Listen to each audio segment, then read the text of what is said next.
Hello, I'm John. Welcome to my channel, Disquiet and Dragons. In today's video, I'm going to be talking about a perfect ghost story.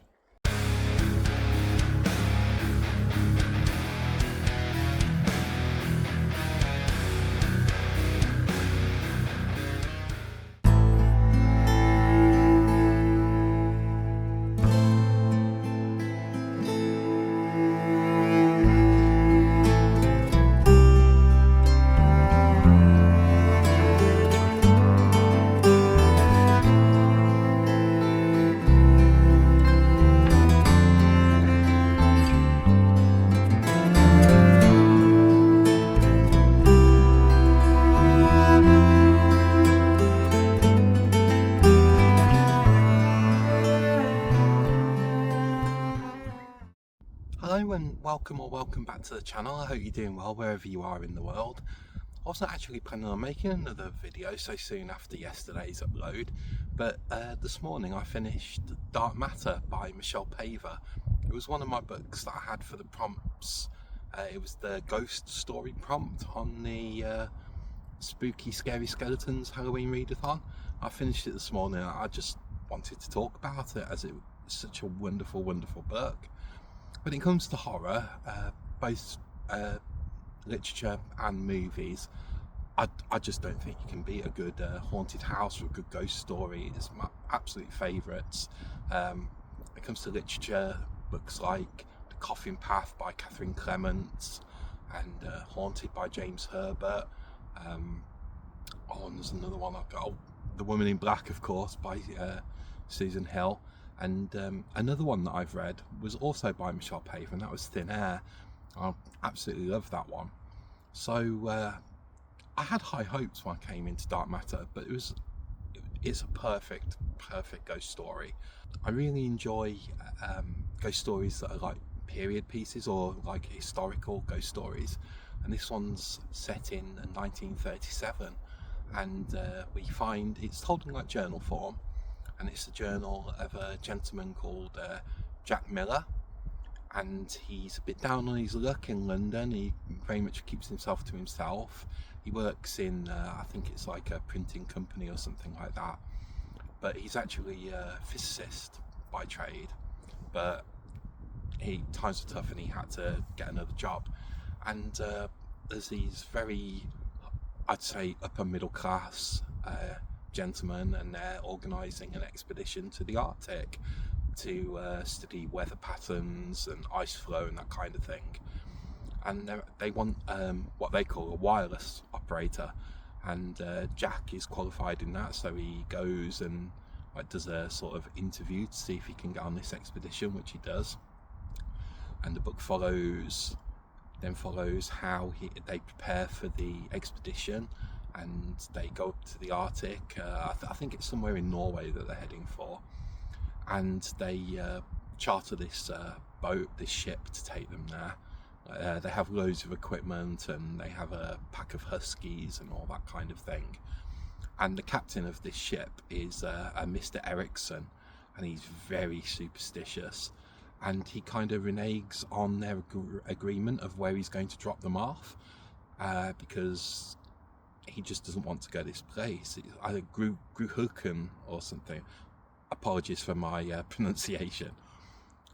Anyway, they eventually talk him round to go to where they want to, and they set up camp. But at night, the ship's crew, they finish helping them set up camp, and then they go back to the boat. None of them will stay on this coastline with them, and one by one accidents happen to the accidents and like misfortune happens to the members of this this expedition, and it gets to the point where one by one they're going, and Jack is actually left alone. That's not a spoiler.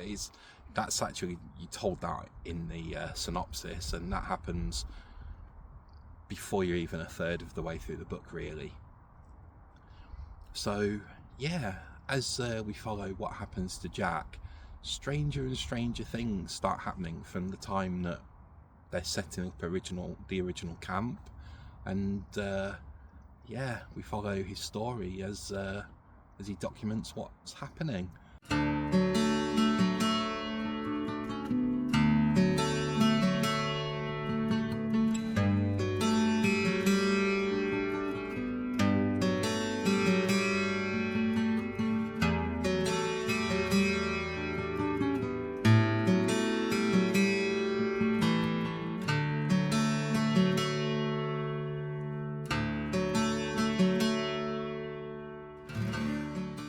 So there's 3 reasons why I think Dark Matter worked really well as a ghost story and as a novel.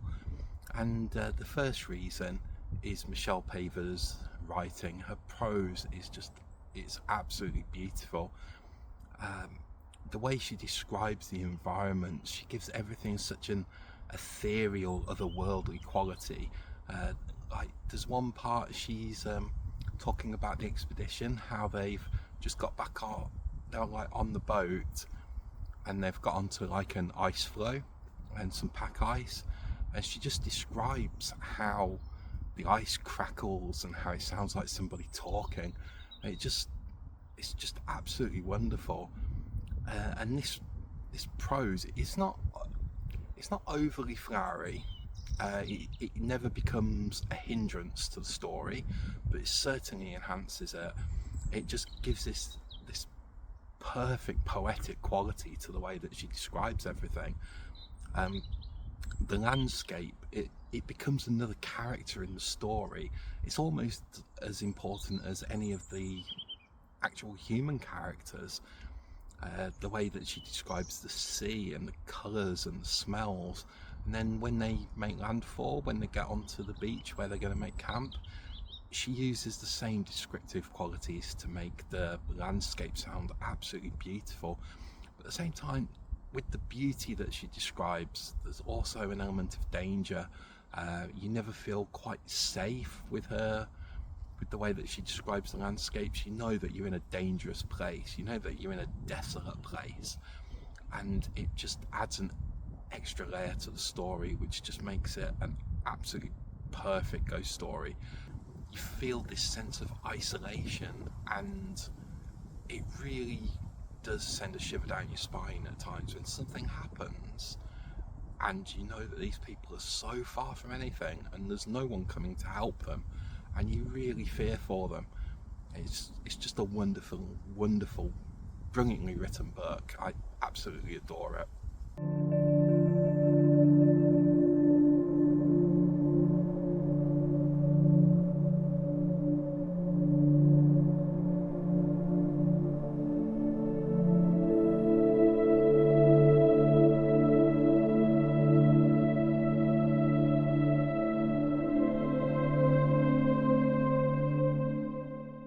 The second thing I loved about this book was it's quite ambiguous at times.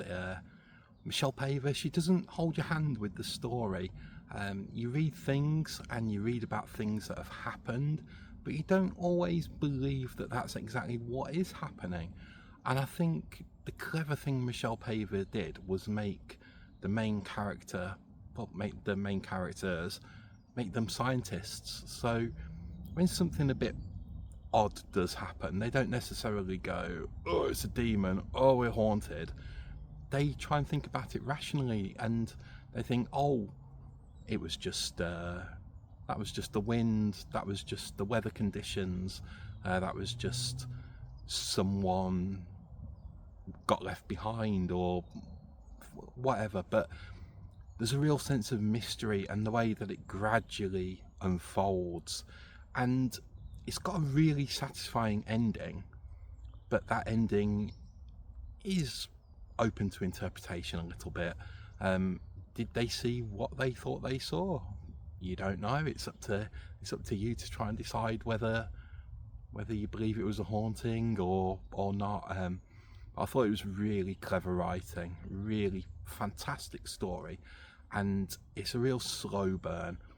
And it starts off and it's just little things at first, and there are times when things happen and they're absolutely spine-chilling. There was a couple of times in this book that I was genuinely creeped out, And I think a good ghost story has the power to do that. As much as I love other genres of horror, I don't think anything has the ability to creep me out as much as a good ghost story.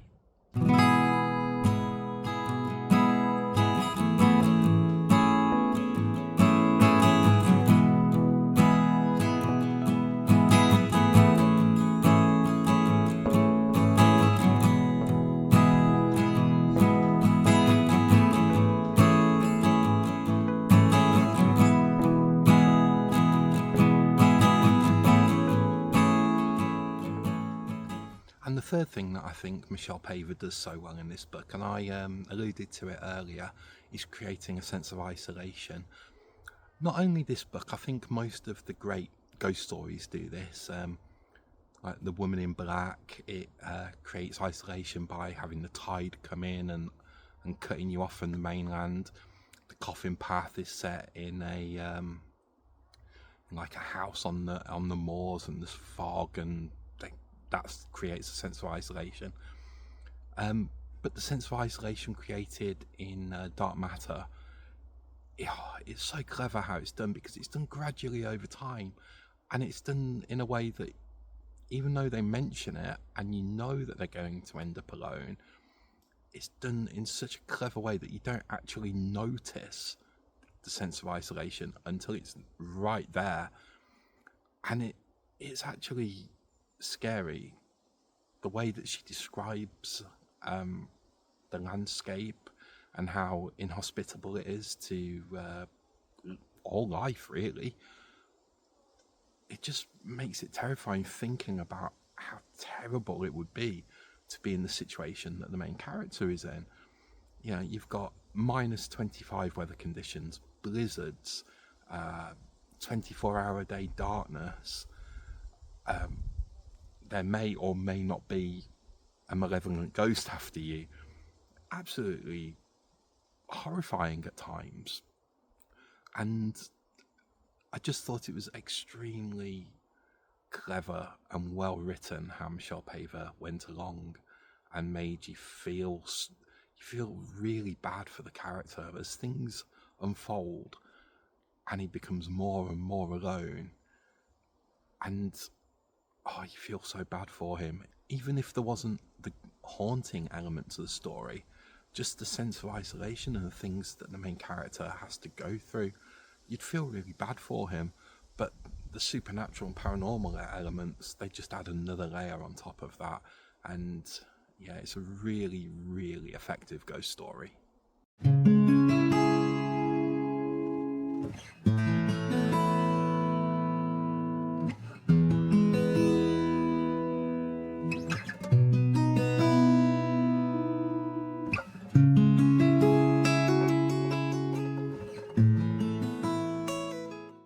So, as I've spent about the last 15 minutes absolutely gushing about this book, you can probably tell it's an absolute 5-star read for me. Absolutely wonderful, wonderful book. I absolutely adored it. I think there's one more of Michelle Paver's horror stories that I've yet to read. I think it's called Wackenhurst or something along those lines. I'm pretty sure she's got another new book coming out soon as well, so I'm looking forward to that. Should you read Dark Matter if you like ghost stories? Absolutely. You should probably read it anyway. It's a wonderful, wonderful book. I loved the time period it was set in. It added like a sense of danger to it because this expedition, they didn't have the technology or the knowledge that we have these days, and it added an extra layer of fear on top of the other things that were going on in the book. As I said earlier, this was my second book for the Spooky Scary Skeletons Readathon, and so far I've had a 4.5 star and a 5-star read, so yeah, really happy with how that's going at the moment. Yeah, I absolutely recommend this book if you like ghost stories, hauntings, even historical fiction. I think you'd get a lot out of this book, and it's well worth giving it a read.